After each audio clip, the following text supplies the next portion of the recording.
আসসালামু আলাইকুম। গত পর্বে আমরা এক্সেলের যে অ্যালাইনমেন্টের যে ব্যবসায়গুলো ছিল সেগুলো সম্বন্ধে আমরা জেনেছি।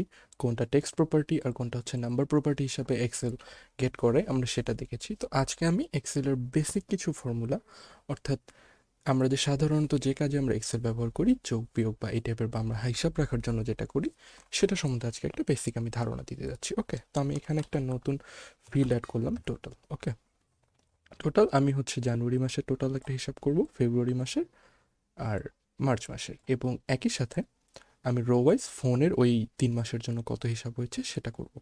তো আমরা বেসিকলি যখন আমরা এই ফিল্ডগুলোতে আমাদের কিন্তু এই ফর্মুলা বা এই ফিল্ডগুলোতেই আমাদেরকে ফর্মুলাগুলো ইউজ করতে হবে, বা বেসিক আমরা যে ফাংশন চাপবো, আমি এখানে যদি ডাবল ক্লিক করি, এক্সেলের কোনো ফাংশন বা কোনো ফর্মুলা ইউজ করার জন্য প্রথম শর্তটা হচ্ছে আমাদেরকে ইকুয়াল সাইন ইউজ করতে হবে, ঠিক আছে?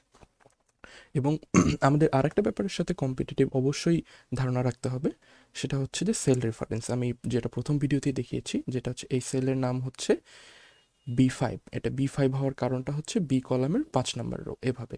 ঠিক এভাবে B6, তারপর হচ্ছে C5, এটা হচ্ছে C8, এইভাবে। এই ব্যাপারটা আপনার কনসেপ্টটাকে ধারণা রাখতে হবে, না হলে আপনি এই সেল রেফারেন্স করে যোগ বিয়োগটা করতে পারবেন না। ওকে, তো এর জন্য আমাদের প্রথমে ইউজ করতে হবে ইকুয়াল সাইন। তারপরে আমি যদি একটা বেসিক হিসাব করছি যে আসলে কিভাবে যোগ বিয়োগটা করতে হয় বা এটা আসলে কিভাবে কাজ করে, আমি তো নর্মালি এটাও চাইতে পারি 1200 + 100 + 50, এভাবে আমি কিন্তু যোগ করতে পারি। দেখেন, এটা কিন্তু এই পর্যন্ত একটা যোগ চলে আসছে, কিন্তু আমার তো যদি আমি এখানে ভ্যালুটা আপডেট করি, এখানে যদি 1300 করে দিই, তাহলে কিন্তু হচ্ছে না। ওকে, তো আমার দরকার যে ডাইনামিকভাবে ভ্যালুটা আসবে। আমি এখানে উপরে শিটে আপডেট করব, এখানে সব কিছু চলে আসবে। ওকে, তো এখন পর্যন্ত আমি মেইন যে সাম ফাংশনটা রয়েছে সেটা নিয়ে আরও পরের ভিডিওতে বিস্তারিত আলোচনা করব, কিন্তু আপাতত আমি বেসিক যে কিভাবে কাজ করে, এর মধ্যে আমরা কি কি ফর্মুলা ইউজ করতে পারি, এক্সেলের মাধ্যমে আমরা যোগ বিয়োগ গুণ ভাগ সাবট্রাকশন এভরিথিং, যে কোনো কোনো কিছু আমরা ইউজ করতে পারি। ওকে, তো এর জন্য আমি যেটা ডাইনামিকভাবে যে ভ্যালুটা আসবে, আমি কি করব, প্রথমে ইকুয়াল সাইন দিব, তারপরে এই সেল রেফারেন্সটা আমি দিব। এই সেলটা হচ্ছে B5। ওকে, B5 দিলাম, দেখেন এখানে সিলেক্ট হয়ে গেছে, এই জায়গাটা দেখেন, এই জায়গাটা কিন্তু নীল হয়ে গেছে। ওকে, তারপর আমি এখানে একটা প্লাস সাইন দিব, প্লাস সাইন দিয়ে কি দিব, B6। দেখেন পরের সেলটা কিন্তু সিলেক্ট হয়ে গেছে এবং বিভিন্ন কালারভাবে সিলেক্ট হয়েছে, এভাবে আমি তারপরে দিলাম B7, B8, B9 plus B10 plus B11।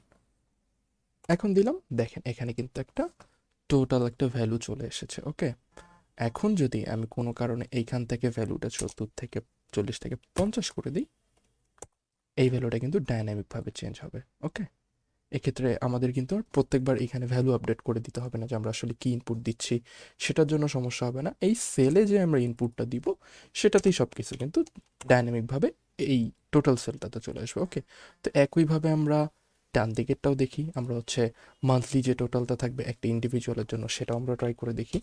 এর জন্য আমাদের প্রথম সেল হচ্ছে এটা, তাহলে দেখবেন যে এটার সেল রেফারেন্সটা হবে অন্যরকম, এটা ডান দিকে যাচ্ছে, তাহলে কি হবে, C5। এটাতে রো সেম কিন্তু কলাম আলাদা। ওকে, তারপরটা হবে D5, দিলাম, এই যে টোটাল চলে আসলো। তো এখন আপনাদের মনে হতে পারে যে আমরা আসলে বারবার একই কাজ এভাবে একটা একটা করে করব কেন? তো এর জন্য আপনারা চাইলে, যদি আপনার এই ছোট কোনো ফিল্ড থাকে, ছোট কোনো ফিল্ডের জন্য আপনি নর্মালি এটা ইউজ করতে পারেন, সাম ফাংশন ইউজ করতে পারেন, সেটার জন্য আমি আরও পরবর্তীতে বিস্তারিতভাবে আলোচনা করব। তো এখন আপনি একটা কাজ করবেন, এইখানে যে সেল রেফারেন্সটা আছে এটা আপনি কপি করবেন।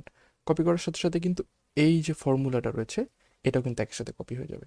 এটা যদি আমি নিচে পেস্ট করে দিই, দেখেন এটা কিন্তু এই টোটালটা চলে আসছে, এই ভ্যালুটা কিন্তু আসেনি।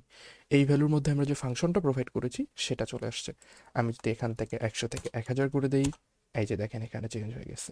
একই সাথে আমি এটা কপি করলাম, কপি করে যদি আমি মাল্টিপল ফিল্ড সিলেক্ট করি, এই পর্যন্ত যদি আমি ফিল্ড সিলেক্ট করি এন্টারটেনমেন্ট, এবং একই সাথে যদি আমি পেস্ট দিয়ে দিই, দেখেন সবগুলো কিন্তু চলে আসছে। এখানে আমি যদি দিই 50, এটা অ্যাড হয়ে যাবে।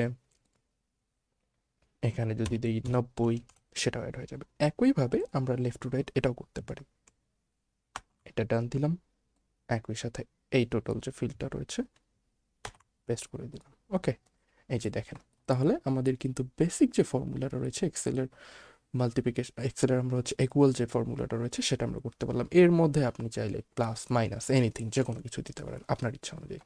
দেখেন এই যে তাহলে প্রথমটা থেকে মাইনাস হয়ে গেল, কিন্তু আমি আন্ডু করে দিই।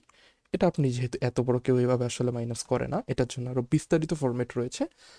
তো আপাতত আমি আজকে আপনাকে এটাই দেখালাম যে এক্সেলের মাধ্যমে আসলে কাজগুলো আমাদেরকে কতটা হ্যান্ডিভাবে আমরা করতে পারি, কতটা দ্রুত সলভ করতে পারি।